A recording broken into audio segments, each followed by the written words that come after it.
And this that we are doing today is called, this is where we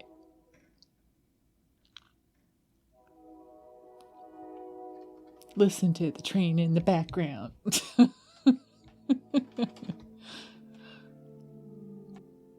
If you are a highly sensitive person, or an empath, or an intuitive, or just someone who feels things very, very deeply, you're going to like this video.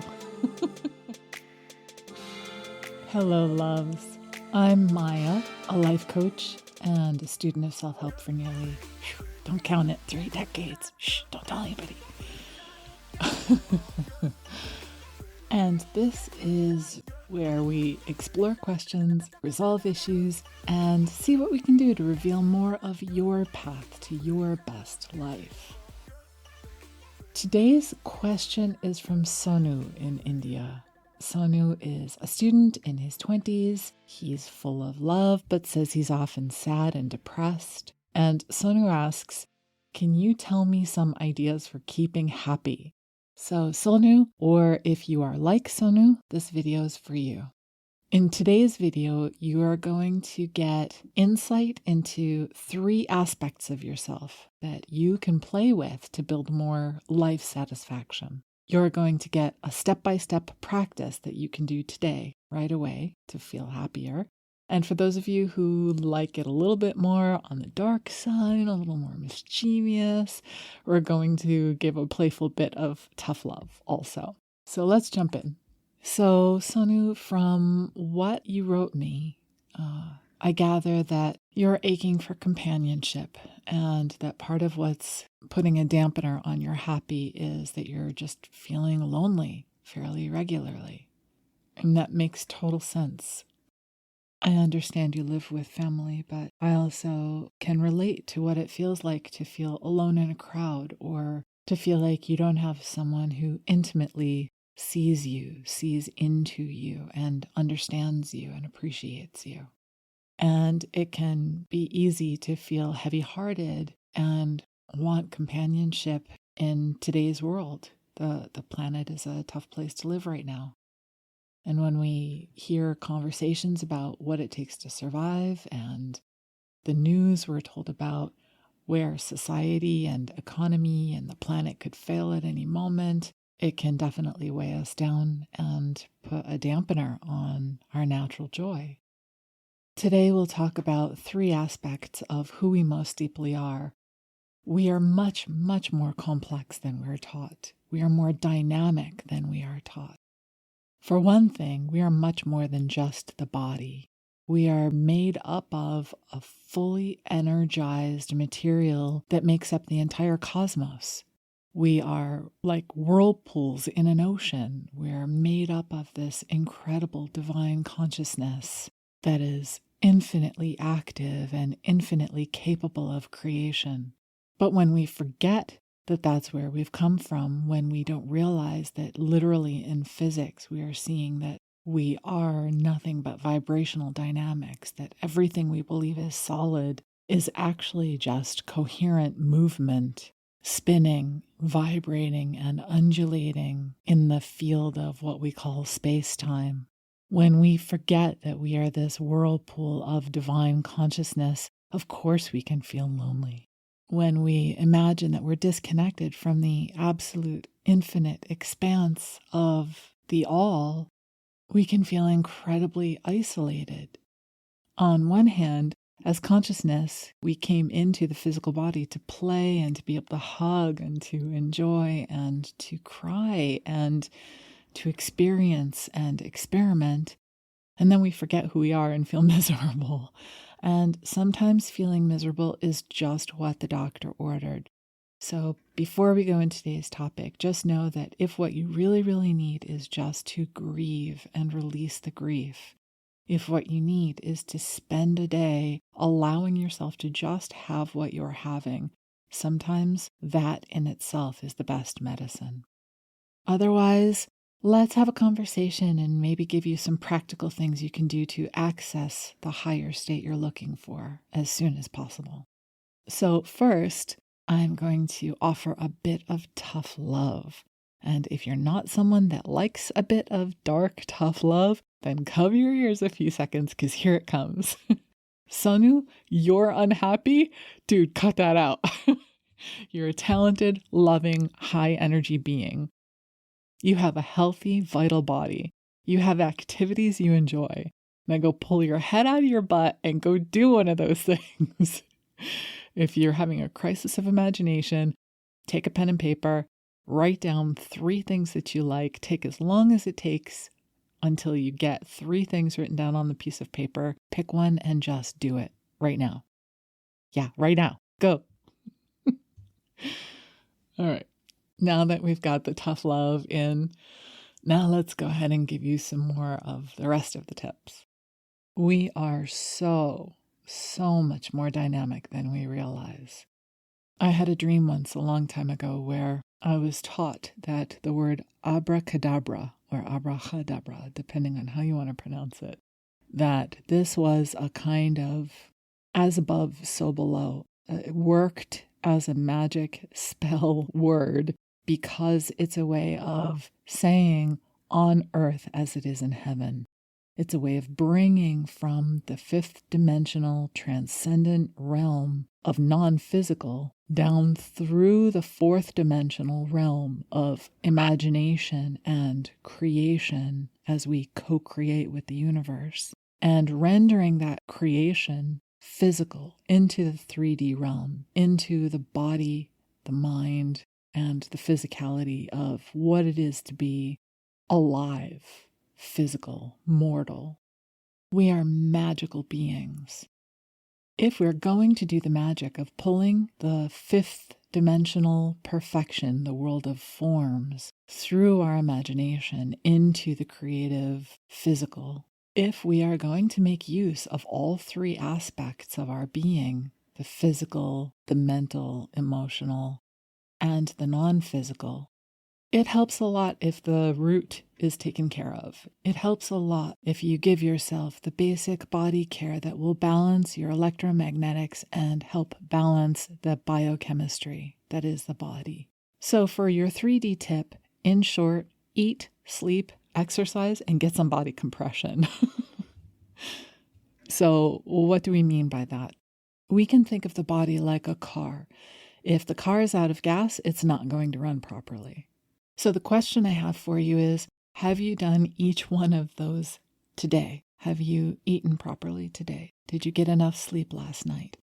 Have you exercised at least 20 minutes today? Have you had some body compression today? Let's start with body compression. A little bit of yoga can go a long way. There's a simple pose called child's pose. And you can look this up on the internet. Child's pose. It's a way of giving your body a kind of self-hug. The body needs compression because it helps circulate your blood through the lymph nodes. It's one of the ways your body cleanses itself. Another way that you can give yourself a bit of physical compression is just to lay on your back on the ground, fold your knees into your belly, wrapping your arms around your knees, and just roll back and forth, up and down, so that your back gets a massage on the earth. Just giving your body a little compression can sometimes shift your biochemistry and help you feel a little better. So try to get hugs. But if you can't get hugs, at least give yourself some yoga that will give you some body compression. Another thing that you can do for body care is check your nutrient panel. Not everyone has access to blood tests that test your nutrient panel, but if you can, it's helpful. Blood deficiencies or blood imbalances can really mess with your emotional state. One example of a way to use nutrition as medicine is lemon balm tea. 1 cup of lemon balm tea a day has a clinically measured effect on emotions because it shuts down cortisol and it helps regulate your stress response. There are yogis who have trained themselves to survive mostly on sunlight and prana. We are energy beings. And you don't have to eat 3 meals a day in order to nourish the body properly. Intermittent fasting can sometimes be a healthier alternative to a 3-meal-a-day lifestyle. If you're doing 3 meals a day, even if you're only doing 2 meals a day, even if you're eating properly, looks different for each person. But one of the things that I find works best for me is what I call the 3-2-1-1 balance. And 3-2-1-1 balance goes something like this. Each meal, I allow myself to have 3 fistfuls of greens, 2 portions of carb that is the size of a golf ball, so 2 golf ball size portions of carbohydrates, so pasta or potato or bread, and 1 portion, which is the size of your palm, so that's the size of your hand if your fingers are not included, that's 1 portion for protein. So whether that's a hemp protein, a vegetarian protein like tempeh or tofu, or an omnivore protein like steak or chicken, 1 portion of protein. So 3 portions of greens that are the size of your fist, 2 portions of carbohydrate that are the size of golf balls, 1 portion of protein that is the size of your palm, the palm of your hand, and 1 tablespoon of a healthy fat. And a healthy fat can be butter, coconut oil, grapeseed oil, olive oil, MCT oil. Tallow is another example of a healthy fat. So with this 3-2-1 balance each meal, you're getting a combination of vitamins, fiber, protein, and fat that will prevent you from having cravings between meals. While I'm intermittent fasting, I also do clean multivitamins. Those are multivitamins that do not have stearates or fillers or rice powder in them. Taking care of your body's mechanical material needs in this way can help stabilize your mood tremendously. When I'm intermittent fasting, as long as I'm taking a multivitamin, as long as I'm taking a comprehensive multivitamin and having 1 meal that has my 3-2-1 balance, I don't get hungry between meals. There's a form of intermittent fasting called 1 meal a day. And some people intermittent fast 1 meal every other day, or they'll eat normally for 1 day, and then the next day they'll fast completely and just drink water. This last year I fasted for a month for Ramadan, and you can eat when it's dark. So after dark, I would have my 3-2-1 balance meal, and then the rest of the day when I was fasting, my body could handle it. You just eat your entire day's food within that time after dark. Another way that you can physically support your body balance is simply taking a 20-minute walk. It doesn't have to be an exhausting, fast-paced walk, but even a moderate 20-minute walk can boost your endorphin levels and help you feel better immediately. If you have not exercised today, let's go take a walk now. You can bring the recording with you with some headphones and we'll walk together. So again, first and foremost, make sure you've taken care of your body. Eat, sleep, exercise, and get some body compression.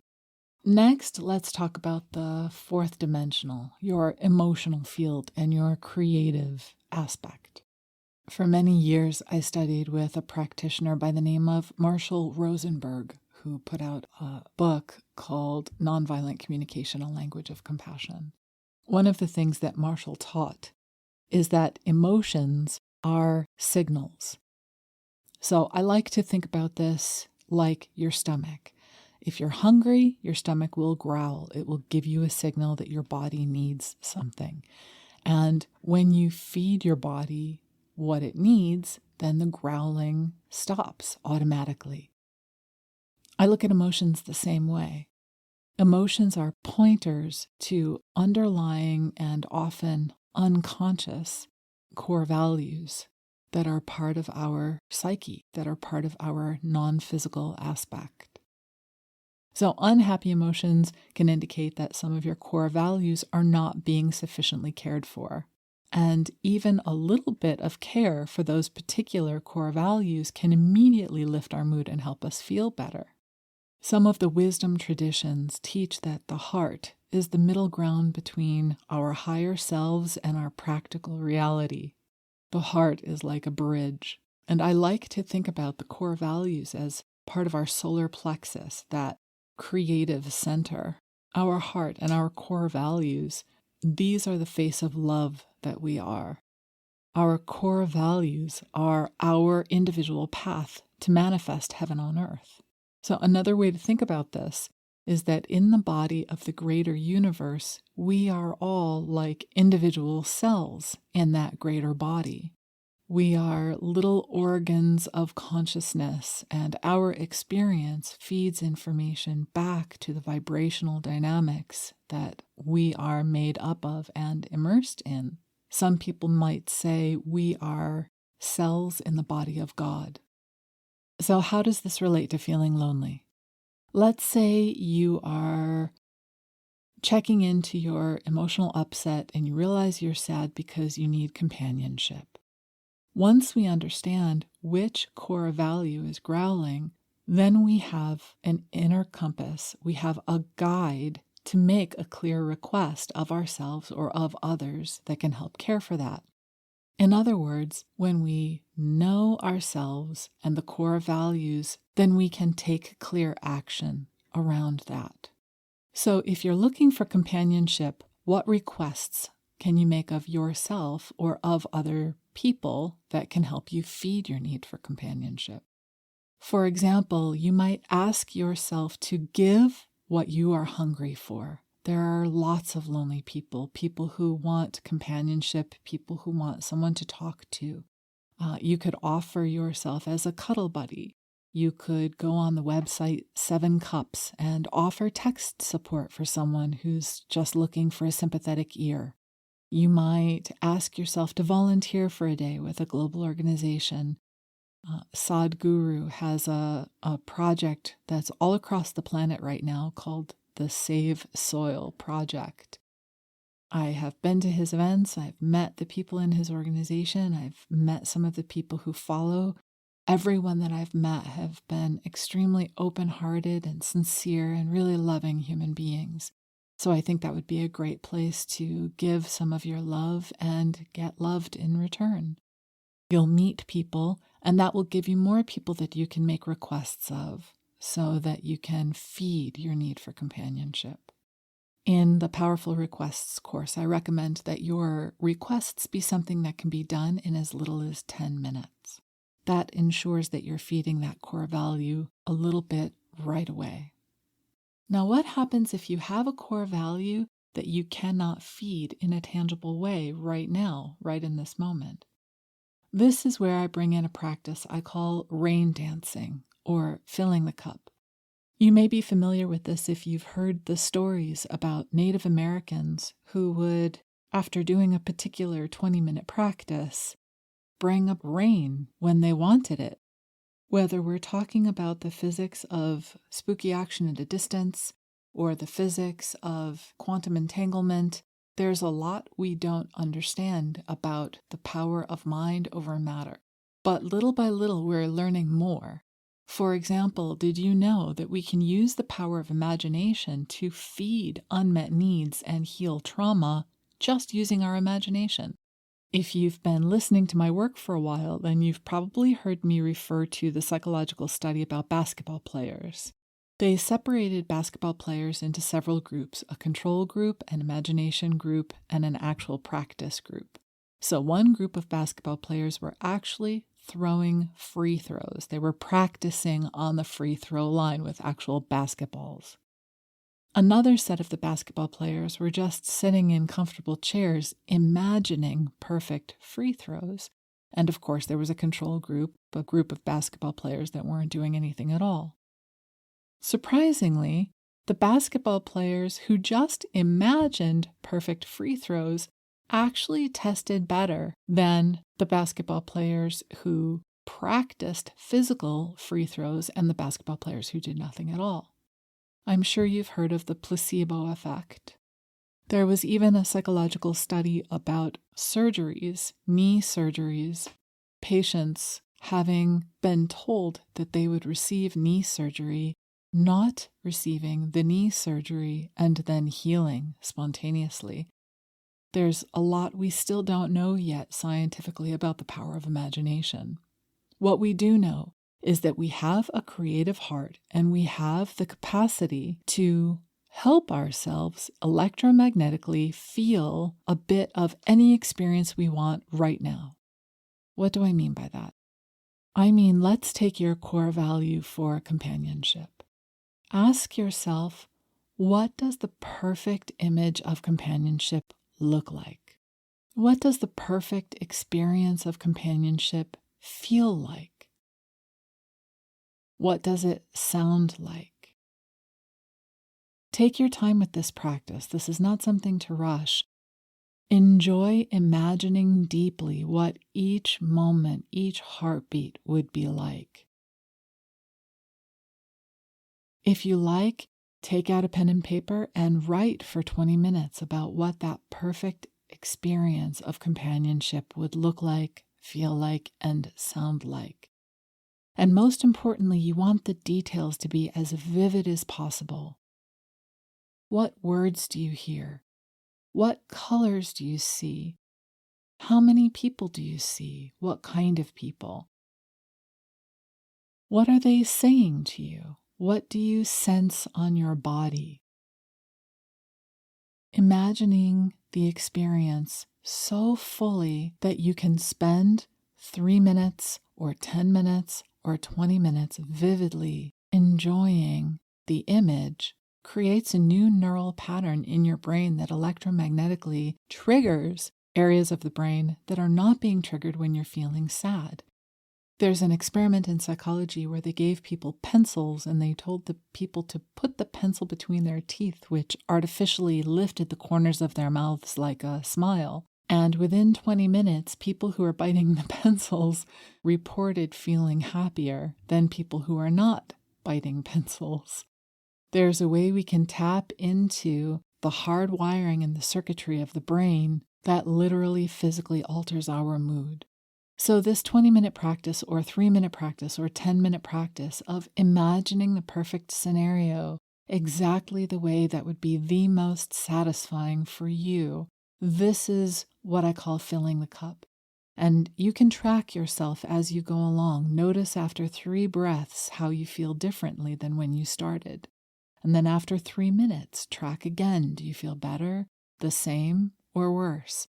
And as you continue the practice, everyone I've worked with, including myself, we start feeling better and better and better. Here's another 4th dimensional practice that you can use to shift your emotional biochemistry within a few minutes. It taps into the aspect of our deepest core nature, which is already still and peaceful and satisfied. To do the satisfaction practice, first ask yourself, where am I already satisfied? Just find one place where you can authentically, sincerely, and honestly say, I am satisfied. Now, I know that if you're feeling blue, if you're having a bad day, a bad week, a bad year, it can be really easy to say, you know what, nothing is satisfying, life is horrible, I'm horrible, whatever. But there's always something that we can be satisfied about. Maybe it's just a tiny little thing. Maybe it's just, I'm satisfied that the sun exists. Or I'm satisfied that my feet work without any pain today. Or I'm satisfied that I'm able to breathe without any difficulty. Just find something, anything. Focus on that one piece of satisfaction for 30 seconds. Set a timer if you have to. If it helps, just repeat the phrase to yourself over and over. I am satisfied that my feet work today. I am satisfied that I got to have dinner last night. Not everybody gets to have a meal when they want one. Then after you've finished that 30 seconds, find another. Think of another way that you can complete the sentence, I am satisfied that ... And again, really find something that you're authentically, honestly satisfied about. Maybe you're satisfied that you were born. If you're not, then don't use that one. Choose something different. Maybe you're satisfied that you can feel the wind on your face. Or maybe you're just satisfied about something that happened today or yesterday or that you know will happen tomorrow. Find one I am satisfied that you can spend another 30 seconds focusing on. Once you've finished your second I am satisfied, find another and repeat the exercise for 3 minutes. That's 6 different items of satisfaction. Ironically, we find that after the first 30 seconds, our whole frame of reference shifts, and then things come to mind that we wouldn't have thought of 2 minutes before. And that's increasingly true each cycle. So the second time you do another 30 seconds of I am satisfied, you'll find more things that you're actually satisfied with that you didn't think about before. And then after the third cycle, you'll find even more. So repeat the I am satisfied practice for 3 minutes and notice how you feel differently than when you started. So those are a few ideas of what you can do with your emotional and your creative imagination to help you feel better any moment you wish. Now let's talk about the fifth dimensional. Not everybody relates to their spiritual aspect, and part of what I really enjoy is helping people who have never had a direct personal experience of their own spirituality to discover their own access to their own spirituality. And everyone's spirituality may look and feel completely different. What if happiness is fleeting because we are actually infinite beings, partly contained in a physical mortal shell? If something in our unconsciousness recognizes that we are infinite, then of course we are going to feel unsettled and restless and lonely when we are completely disconnected and forgetting about that expanded aspect of ourselves. So by connecting to the experience of the expanded self, you can give yourself immediate emotional relief and some emotional rest and some bliss even. One way I know that I've connected with my infinite expanded aspect is that my mood immediately shifts. Immediately I feel more quiet and still. Immediately I feel emotional relief, rest. Emotional rest. Immediately I feel blissful. So my first question for you is, do you have the experience of your sublime, infinite, expanded aspect? If not, there's a section on my YouTube channel specifically of expand exercises. Just experiment until you find exercises that help you to right now feel the connection that you are with all things, or to feel more expanded than just your personality and your problems of the day. If you'd like to try an expansion practice right now, I'll leave a link below to a practice I call the ocean practice and another link to a practice I like to call the bubble practice. Alternately, you could watch Mooji meditations on YouTube. Mooji is spelled Mooji. There are many, many different out-of-body or non-dual meditations that you can search for. You could also try a binaural beat app on your phone.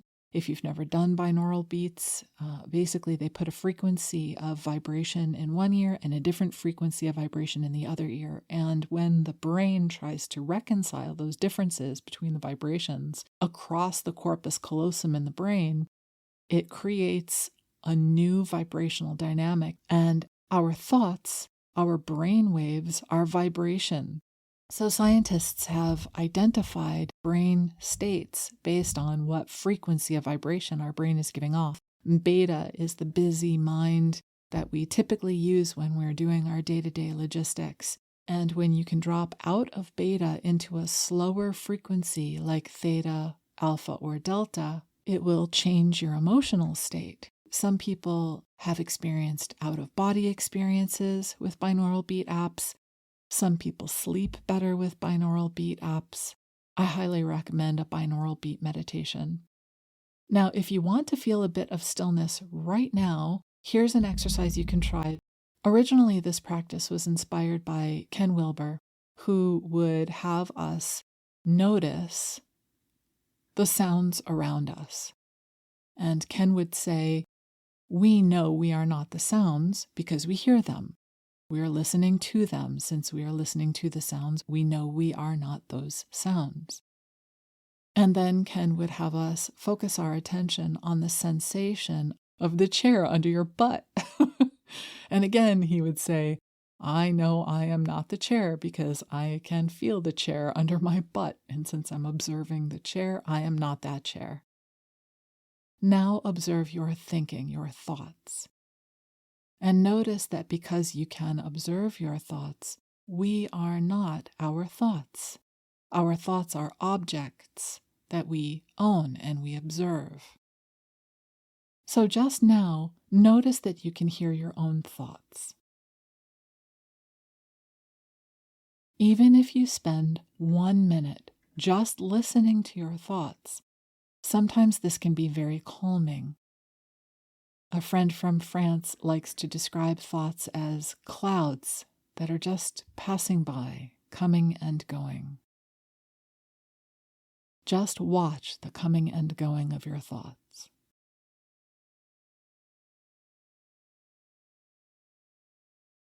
After you've spent a minute or 2 or 3 or 10 watching your thoughts, notice that there's a part of you that's watching the thoughts.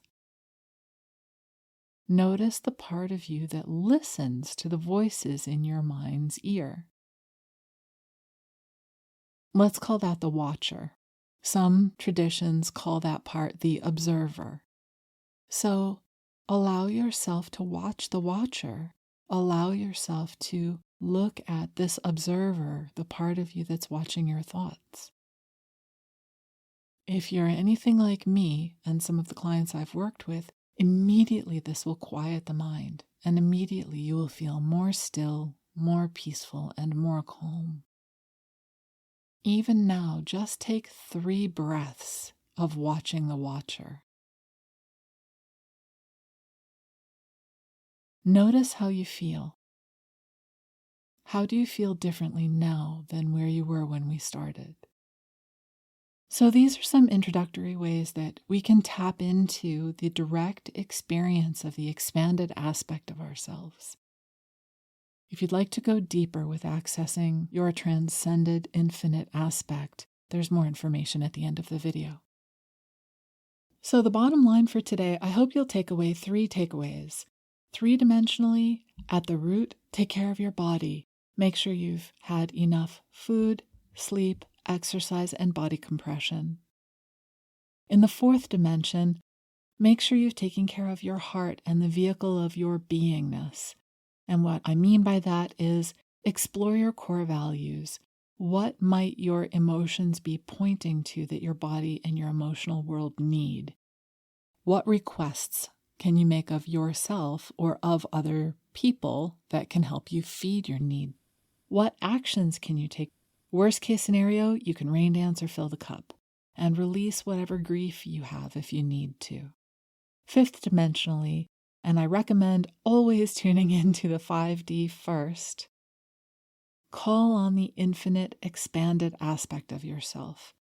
This is not necessarily an easy practice for everyone.